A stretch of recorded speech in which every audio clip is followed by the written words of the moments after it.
എല്ലാവർക്കും പുതിയൊരു വീഡിയോയിലേക്ക് സ്വാഗതം. ഇന്ന് പഴംപൊരി ഉണ്ടാക്കുന്നതിൻ്റെ ഒരു വീഡിയോ ആണ്. അതിന് വേണ്ടിയിട്ട് 2 കപ്പ് മൈദയാണ് എടുക്കുന്നത്.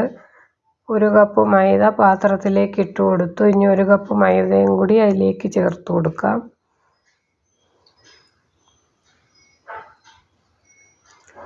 അതിലേക്ക് ഇനി കുറച്ച് റവയും കൂടി ചേർത്ത് കൊടുക്കണം.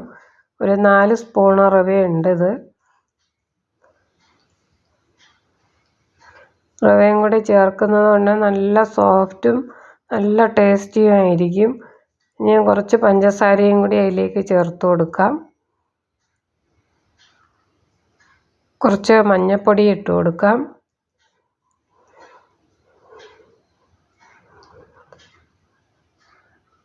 ഒരു നുള്ളു ഉപ്പ്, കുറച്ച് ഏലക്കായും ചുക്കും ജീരകവും കൂടി പൊടിച്ചത് ചേർത്ത് കൊടുത്തു.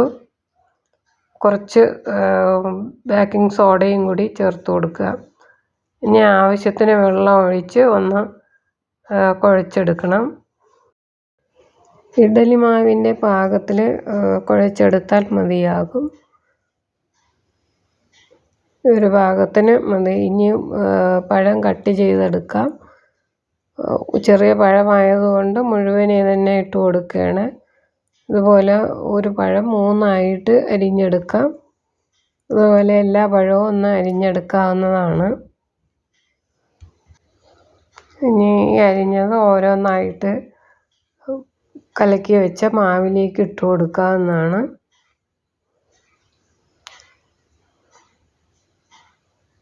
ഒന്ന് മാവ് എല്ലായിടത്തും ഒന്ന് തേച്ച് കൊടുക്കുക. ഇനി വറുത്തെടുക്കാൻ വേണ്ടിയിട്ട് ചീനച്ചട്ടി അടുപ്പത്ത് വെച്ച് ചൂടായി വരുമ്പോൾ വെളിച്ചെണ്ണ ഒഴിച്ച് കൊടുക്കാം. വെളിച്ചെണ്ണയിൽ വറുത്തെടുക്കുന്നതാണ് പഴംപൊരിക്ക് ടേസ്റ്റ്. ഇപ്പം എണ്ണ ചൂടായോ എന്ന് നോക്കാം. അതിലേക്ക് കുറച്ച് ബാറ്റർ ഇട്ട് കൊടുത്തു. എണ്ണ ചൂടായിട്ടുണ്ട്. ഇനിയും പഴംപൊരി ഓരോന്നായിട്ട് വറുത്തെടുക്കാവുന്നതാണ്. ഇപ്പം 2 എണ്ണം ഇട്ട് കൊടുത്തു.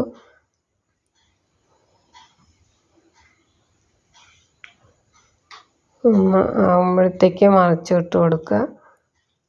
റവയും കൂടി ചേർത്ത് ഉണ്ടാക്കിയത് കാരണം ഇത് വളരെ സോഫ്റ്റും ടേസ്റ്റിയും ആയിരിക്കും. ഇത് ഒരു ദിവസം ഇരുന്നാലും അതിൻ്റെ കട്ടിയാവില്ല. നല്ല സോഫ്റ്റ് തന്നെ ഉണ്ടാവും.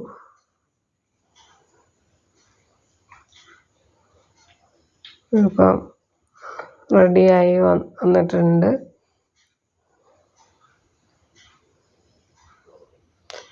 ഇനിയും കോരി മാറ്റാവുന്നതാണ്. ഇതുപോലെ എല്ലാം ഒന്ന് വറുത്തെടുക്കുക.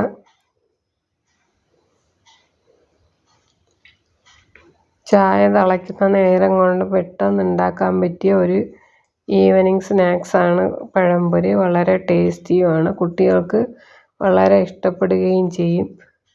അതുപോലെ എല്ലാം വറുത്തെടുത്തിട്ടുണ്ട്. നല്ല പെർഫെക്റ്റ് ആയിട്ടുള്ള പഴംപൊരി കിട്ടിയിട്ടുണ്ട്. എല്ലാവർക്കും ഈ വീഡിയോ ഇഷ്ടപ്പെട്ട് കാണുമെന്ന് കരുതട്ടെ. Thank you.